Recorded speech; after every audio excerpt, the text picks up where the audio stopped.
Well, good morning, everybody, and welcome to Virtual Breakfast.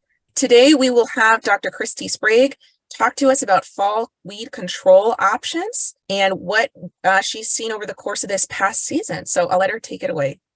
Good morning, everyone. As Christine said, I'm going to kind of give you a little bit of update of what we've been seeing throughout the season, and then just talk about some options that we do have for potentially getting some fields cleaned up this fall.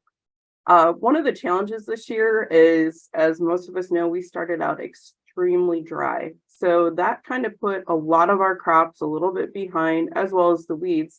But once those weeds started growing, they became much more of a challenge. A lot of those early pre-emergence herbicides really didn't kick in early. I believe in many of the cases, we did see some benefits to those later in the season after a post-emergence herbicide was made or application was made, with some of those residuals helping control some of those later weeds that came up. However, because of a lot of the rainfall that we had this last, basically starting in July, we've had a lot more emergence later in the season. And some of the bigger weed escapes that we've seen this year as we drive around the state are things like velvet leaf. There's been a lot of common lamb's quarters out there, a lot of common ragweed escapes. I believe in the southern part of the state, we're seeing some giant ragweed. And then kind of some of the ones that we see more commonly, like horseweed or mare's tail. And we're seeing a little bit more Palmer amaranth, but not much. But probably the majority of what we're seeing are some of the water hemp that's been spreading throughout the state. And we'll talk a little bit more about that. And here are just some pictures from some different fields where we may have not had the best weed control. Some newer weeds that are kind of showing up in some areas. Common cocklebur hasn't really been too much of an issue the last several years, but was quite a while ago. But we're starting to see a resurgence of that weed. Again, lamb's quarters and mare's tail. So at this point, what can be done? Well, right now we're kind of too late for any sort of in-season herbicide applications. But right now is a good time to really start scouting for some of those weed escapes and start planning for next year's season. Look at how effective your weed control program was this year. I know this year the weather had a lot to do with some of the misses that we had, but it's really important to kind of have an idea of how well that those different strategies worked. One other thing this is a good time to do is really look for some of those new weeds that are in the field. As I mentioned, we're really starting to see water hemp explode a lot more across the state. Now's a good time to look and see where those water hemp populations are coming in and start thinking about a plan for next year and whatever crop you're going to be planting in that field. One other thing is this is also a good time to kind of take a look at some of those weeds and think, okay, are we missing those weeds due to resistance issues? And I would say, especially with water hemp, that's probably one of the bigger challenges that we do have. One of the concerns we do see is that we believe that we're seeing some more PPO resistance in those water hemp populations. And it's going to be really important to make sure that we identify those. Those would be particularly a huge issue in our non-GMO soybeans if we have PPO resistance, which is things like Flexstar, Cobra, those types of products. Also, dry beans with reflex. And then as we look at some of the options that we have potentially in sugar beets to help control water hemp, we do have a section 18 label for Ultra Blazer to help burn that back. But if we have that resistance in some of those water hemp populations, that's a huge issue. So one of the things you may want to do is, especially if you see something like water hemp or maybe some of the different ragweed species, is think about sending them in for resistance testing. Dr. Erin Hill in our diagnostics lab does this resistance testing. Generally, all you'd need to do is collect 5 or more weeds that have mature seeds in them and get those to the diagnostic clinic. If you go to the pestid.msu.edu, there is a submission form, and Erin would like to have all those in by November 17th. Erin just recently wrote an article on how to send your samples in, and she'll probably be putting that link into the chat box to give you a little bit more information. But again, we also have those forms in the back of our weed control guide, and it's a great way to see if we have some more resistances building up, and will actually help you plan for next year's weed control strategy. So what else can be done? So a lot of times we might just see a few weeds out in the field. In some cases, particularly if we know those are ones that have resistance issues, it's a good idea to just get out there, pull those by hand, and get them out of there. You know, some of those plants can produce up to 200,000 to, you know, almost 500,000 seeds, particularly if we're looking at some of the different pigweed species like water hemp or palm amaranth. So try to get those ones out of the field before those seeds shatter. Another thing is if you have some areas in the field that are really weedy, one thing you can think about doing is harvest around those weedy areas, or maybe harvesting those weedy fields last, so you're not dragging some of those weed seeds from one field to the next. So just kind of keep that in mind. Another thing that we do have is there are things like harvest aids that we can use. So we have a few that we can use in soybeans. One of the things that in general, these aren't commonly used, but we're starting to see kind of more people thinking about them. Right now, there are 6 different options. As you look at that list, some of the things that you want to consider is what the rates are that are labeled for some of these different species. And there are also different pre-harvest intervals. So for example, with something like Germoxone, if you look at the label, that is a pre-harvest interval of 15 days if we use it in soybeans. Again, we're really trying to maybe clean up some of those green weeds so we can get through with those combines a lot easier. And depending on what species are out there, that'll also help determine which different types of products you might want to use. So when we start thinking about some of those considerations for harvest dates in soybeans, one of the things you need to really consider is, will that herbicide option work for some of those weeds that are present? So for example, if you have glyphosate resistant mare's tail out there or water hemp, some of those, using glyphosate as your pre-harvest or your harvest date is not going to work. What you're going to want to do is look at something that would be more effective. For example, something like a Sharpen or Germoxone, if there is not PPO resistance for the Sharpen. Another thing to consider is the stage of those soybeans. There are some pretty explicit directions on when you can actually apply these harvest aids. So for example, with things like glyphosate, AIM, and Clarity, we want to make sure that those soybeans are mature, that there are no green pod color. And then also with things like Germoxone and Sharpen, there's also making sure that, you know, maybe greater than 65% of those pods are mature with less than 30% seed moisture. Right now, myself and Dr. Manny Singh are looking at some of these different options to maybe help speed along the soybean maturity, and we'll have some of those results for you in the next year or so. Another thing to consider is some of the rotation restrictions with some of these different products. For example, if you're going to be planting winter wheat, you're not going to want to use Clarity. And then there are also some restrictions if you're rotating to things like sugar beets or dry beans. And one of the examples here is if you're using something like Sharpen at the higher rate, we have seen some issues with planting things like sugar beets and dry beans, where we can see some reduction in stand. So those are some of the things to make sure that you consider, and particularly when you're looking at some of these different options. And here's just another example of using the higher rates and then planting dry beans. So it's very important to make sure that you look at those rotation restrictions. For example, with Sharpen at 2 ounces, it's 5 months, and that's not including the amount of time that the ground is frozen. So those are just things to keep in mind. Another thing that's going on is some of our pre-harvest treatments in dry beans. Those treatments are there, again, to help with harvest, get rid of some of those, dry up some of those weeds, and also help with the unevenness of maturity of dry beans. Many of the same options that we have in soybeans we can use in dry beans, with the exception of using Valor that we can use in dry beans. So things like Germoxone, Valor, AIM, and Sharpen. In general, from a lot of our work, Sharpen and Germoxone have probably been our 2 best for desiccating dry beans. And a lot of times we see more consistency and control if we can combine both Sharpen and Germoxone. We also see that many times our 1 ounce rate of Sharpen is equal to the 2 ounce rate And that also helps shorten those rotation restrictions to some of those crops. Another thing to consider is the weeds that are out there, particularly a lot of times we see lamb's quarter escapes. In order to help control that lamb's quarters, gramoxone is needed in that tank mixture.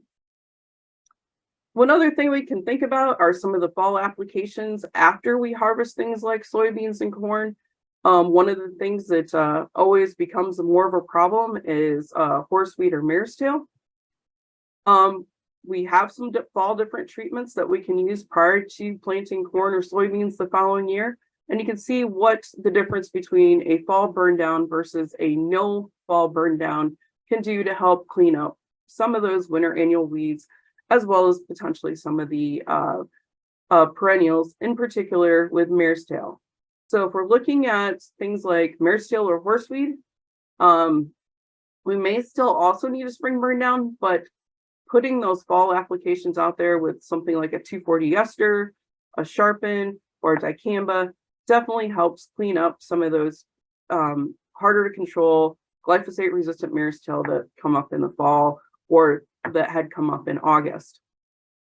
Many times we're going to also still want to include glyphosate in that mixture, even though it's not going to help with the mare's tail control, but it's going to help with some of the different other winter annuals like chickweed, and also help with perennials such as dandelion and other perennial weeds that might be out in the field.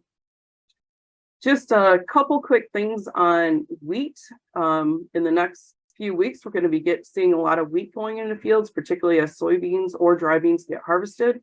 One of the important things is to make sure that we start with a clean seed bed. We know that a lot of that wheat is going to be no-tilled in there. And it's going to be important to try to control things like horseweed or mare's tail. Some of the work that we've shown is done, if we're in no-till, a lot of times that fall burn down does help with yield at the end of the season because it does help control some of those winter annual weeds. So what are some of our fall burn down herbicide options that we can apply prior to weed emergence? Things like glyphosate. Obviously, that's going to help with most of our winter annual weeds, our biennials and perennials. The one key miss is if we've got mare's tail out there, and that's where including something like sharpen at 1 to 2 ounces with that glyphosate will help with control. Or another option that we have, again, prior to weed emergence, would be to use something like gramoxone.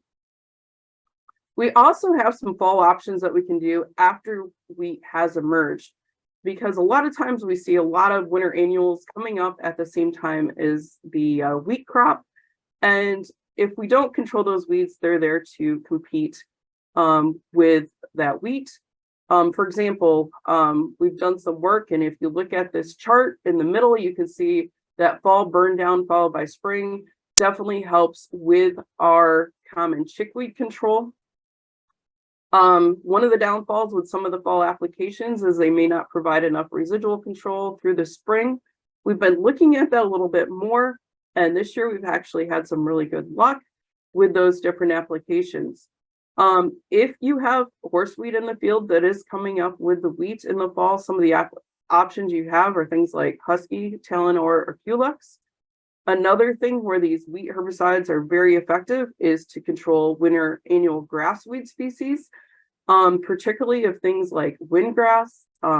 It's also these products are also good on annual bluegrass and rough-stalk bluegrass. Some of those products are either Osprey or Powerflex, depending on what the species are.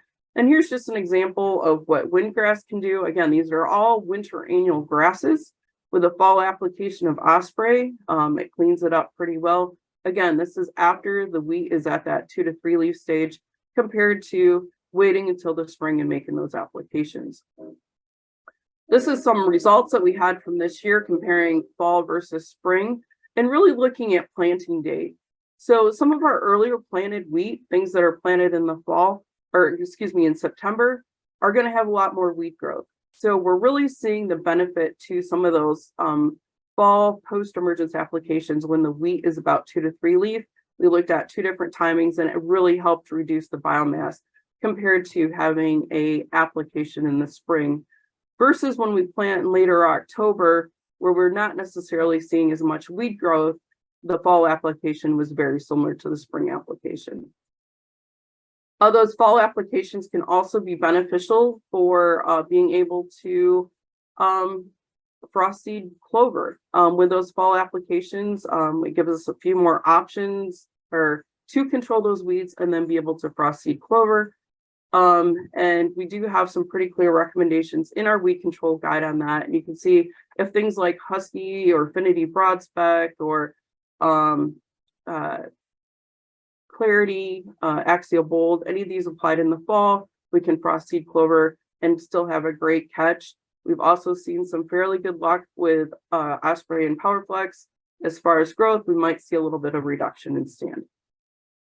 And one other thing I can mention is we've done some applications anywhere from late October up until late November and have actually had some pretty good control with those applications.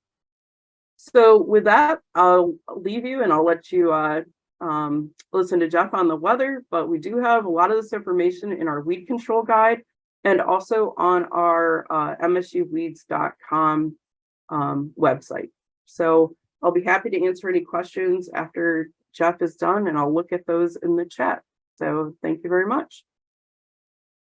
All right. Well, we can go straight into questions, I believe. Christine, would it be helpful? I've got the chats open. I can just try to answer them unless you want to ask me, and then I can, however you want to do it. You can go with the chats first, and then I'll say all right. mine. Sounds good. So there's a couple questions on controlling Canada thistle, particularly after after soybean harvest.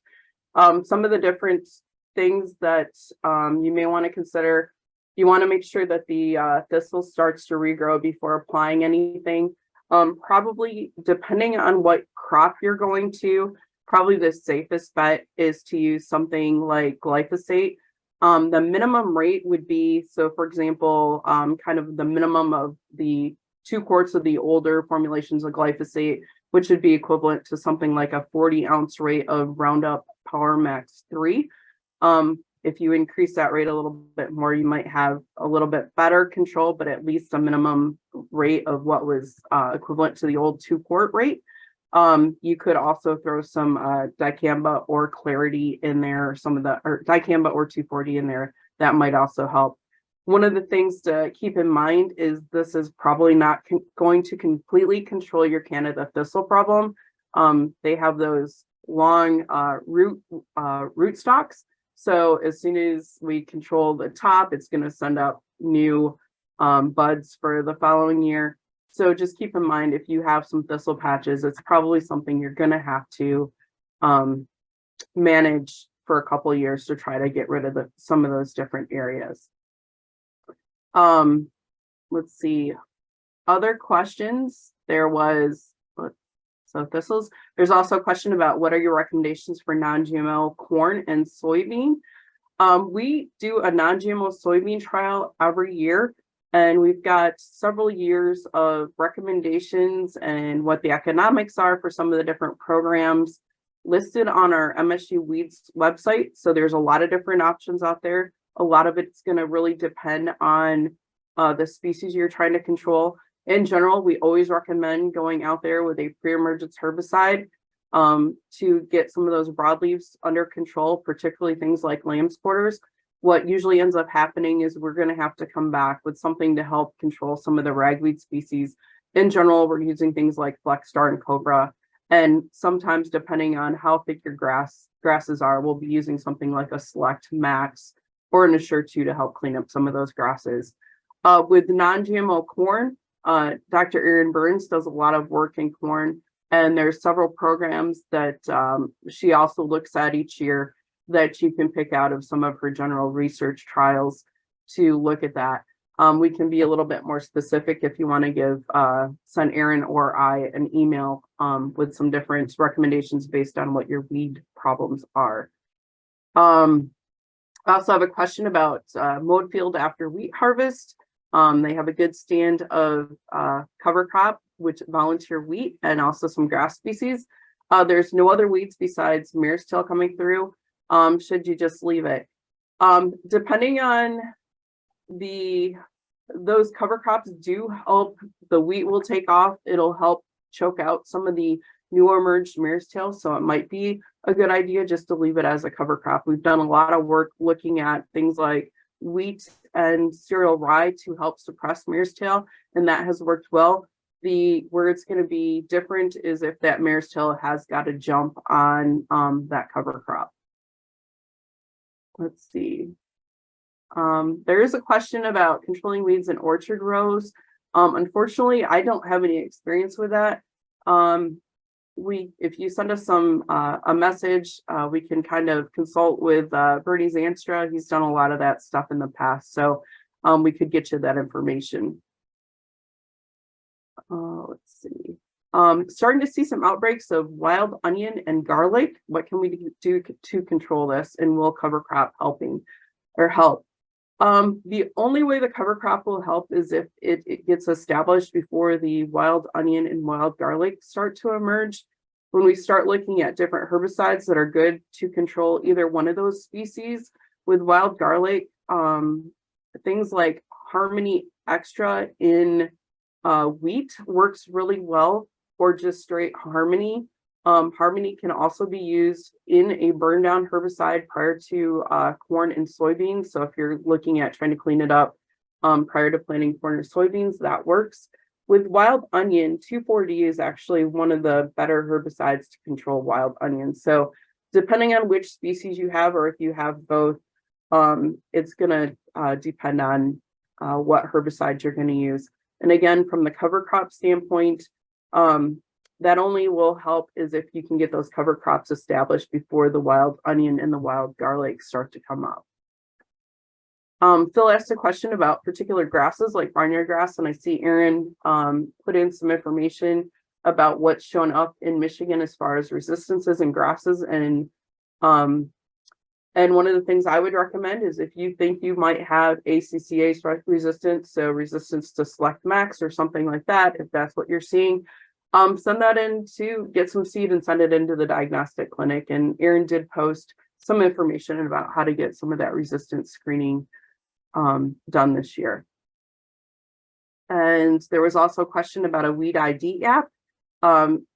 Erin Hill has put in the chat box one of the articles that she wrote that compares some of these. And so just take a look at that.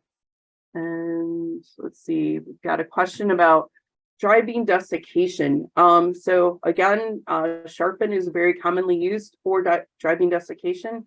One of the things is it's not very good on grasses, and this is what this person has pointed out. Annual bluegrass is not controlled. One of the concerns I have is, for example, if you use Gramoxone, you may not get enough coverage to control that bluegrass either. One of the things that you might want to consider if you're planting wheat, one of the probably the better options would be to spray it before the wheat comes up with some glyphosate to help control the annual bluegrass. So it would be after harvest, but before the wheat comes up. Another option would be to use a fall application of something like Osprey or PowerFlex. You can wait till the spring, but what happens is it gets really tough to control those grasses once they start to put those seed heads out. A lot of times, by the time that the temperatures get to where we want for those spring applications, sometimes the grasses do have the seed heads put out, and sometimes the Osprey and PowerFlex applications aren't as effective as what they might be in the fall. And again, that would be after the wheat is out of the ground at that 2 to 3 leaf stage. Okay, let's see. Question, can I put the slide up on chemicals for wheat and carryover when using clover? Sure, I can share that again. We also have that information in the weed guide. So as you're looking at the different chemicals, we have, say, Ken Fly in the fall. So if you look at our weed guide, we have that in there.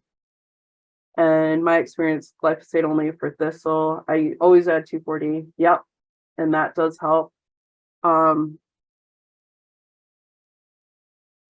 Christy, I'm going to ask you to hold on a second because I know Jeff has to leave for a class. Sure. In a second tier. And Jeff, my question is about snowfall during the wintertime. Any prediction on that, especially for coverage on winter wheat. It's always nice to have some snow that is on there as well as alfalfa.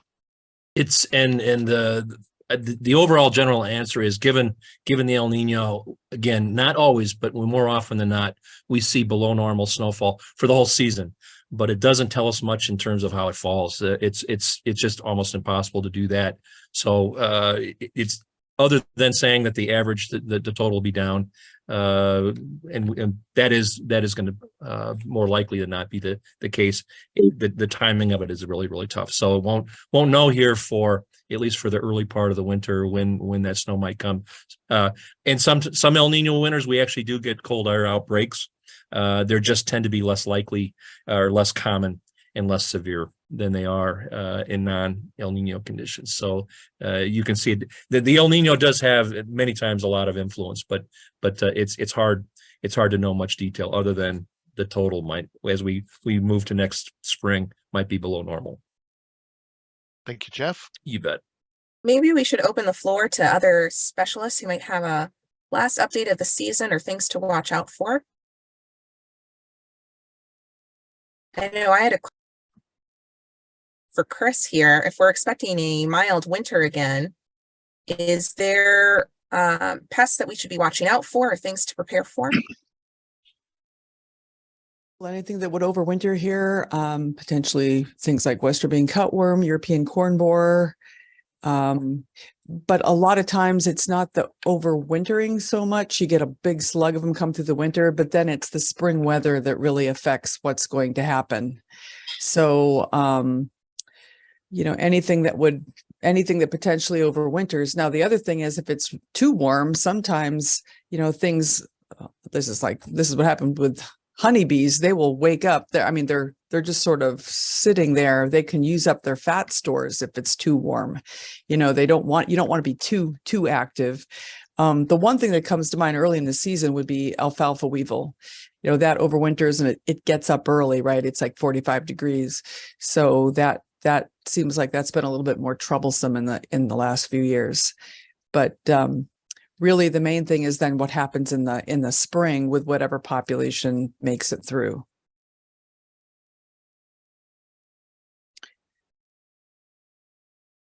Thanks. Any other updates? Christine, this is Mike Staton. Hello, Mike. Hi. Yeah, with soybeans, there is a kind of an important update, and it's dealing with white mold. There's a lot of fields across the state that have been impacted by this disease this year. And the problem is there's a reproductive structure that's developed there, the sclerotia. They look like black rat droppings. And we really want to be careful in managing those. We have a really good opportunity where we can basically just burn out that source of inoculum for future infections if we manage things carefully this fall.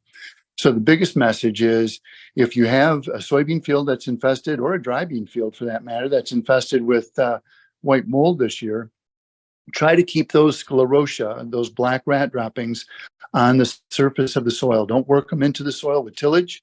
If at all possible, keep them on the surface and then plant a non-host crop like wheat. Wheat would be absolutely perfect. And what'll happen is those sclerotia will germinate or degrade in the following growing season, and they'll burn themselves out. If you don't do that, conversely, if you were to bury those with tillage, anything deeper than 2 inches, those things will live for 5, maybe 10 years in the soil and create problems down the road. So it's a really unique opportunity to manage those and keep them from creating problems in future crops. The other thing would be to keep them out of the clean grain tank so that you're not getting docked at delivery. So those are some messages about managing white mold at this point of the year. And both those topics will be discussed fully in an article that Marty Chovers and I are writing. Probably won't be submitted until next Thursday's Ag Digest. Great. That'll be an awesome thing to keep our eyes out for. Now we have a few more questions for Christy in the chat here. Did we want to go back to those, Christy? Did you see those come through? Sure. Let's see. Cocklebur in soybeans going to wheat. Any weed control options? In wheat in general, if we go ahead and plant that at a reasonable timing and at a pretty good population, that should choke out any cocklebur that would potentially come up in that wheat crop. So it is an annual weed. So once it's dead for the year, it's not going to come up till next spring. So wheat will do a pretty good job of suppressing it itself as long as we don't have any holes in there. There's a question, does Osprey work on Italian ryegrass and wheat? We haven't done a lot of work with Italian ryegrass, but I do know that PowerFlex is labeled also the axe, but one of the concerns with Italian ryegrass is there's a lot of populations across the United States that are resistant to the ALS inhibitors, so things like PowerFlex and Osprey. So people have kind of switched to using like the axial bold type products. Also, there are some newer group 15 herbicides that have some labels that might work. Another question, electric weed zappers are being used on beads. Do you have any comments to advise on the best efficacy? I haven't personally worked with any of the weed zappers. We do have some colleagues down out at North Dakota and also at Purdue. If you want to send me some specific questions, we can try to get that information from them. And let's see. Dry beans. Every year we have barnyard grass coming through. They usually incorporate outlook and prowl. Any suggestions? The question is, would adding pursuit help in that incorporation? I think with pursuit, with the amount that we use in dry beans pre-emergence, the 2-ounce rate probably is not going to help out a whole lot. I think what we're seeing is probably some later emergence. Right now, probably our best option is just trying to go out there with something like a Select Max to help control that. We now have a problem with Jimson weed. Yeah, so Jimson weed is showing up. We have some of the recommendations in the weed guide depending on what crop you're in. So it is one of those problems that are really starting to become more of an issue. And remember, each one of those seed pods can produce quite a bit of seed. I would just keep thoughts on that. The question, going back to the pursuit on dry beans, will they damage dry beans? I think with that lower rate of that 2 ounces, we're not going to see that with the incorporation of really seeing too much damage on the dry beans in that incorporated application. So hopefully that answers that. I think I've hit all the questions, so hopefully that's helpful. And with the post-emergence pursuits, one of the things we'd want to do is make sure that you included Vasagran, very similar to what we do with Raptor. So, okay. Christy, I think you have, I don't know how many questions you had, but you hit the jackpot today. A lot of questions, a lot of questions on weeds. Of course, I always think that weeds are the #1 problem with pest management. So you have job security. I know that. Yeah, and if I didn't answer your question thoroughly, please send me an email or give me a call and I'll try to be a little bit more in depth. I was trying to rattle off a few of those, so thanks. Christy, what is your email? Sprague, SPRAGUE 1 at msu.edu. All right, terrific. Well, I don't see any more questions in the chat. Christine had another commitment at 8 o'clock and had to take off. So on behalf of the entire Field Crops team, I'm going to say thank you, everyone, for a great season. We expect and anticipate Virtual Breakfast to be back in the spring. Look for us towards the last week of March. In the meantime, please be safe out there as you harvest and do your field work. It's been a pleasure to be with you this year. Have a safe and productive fall, and we'll see you next year. Thank you so much.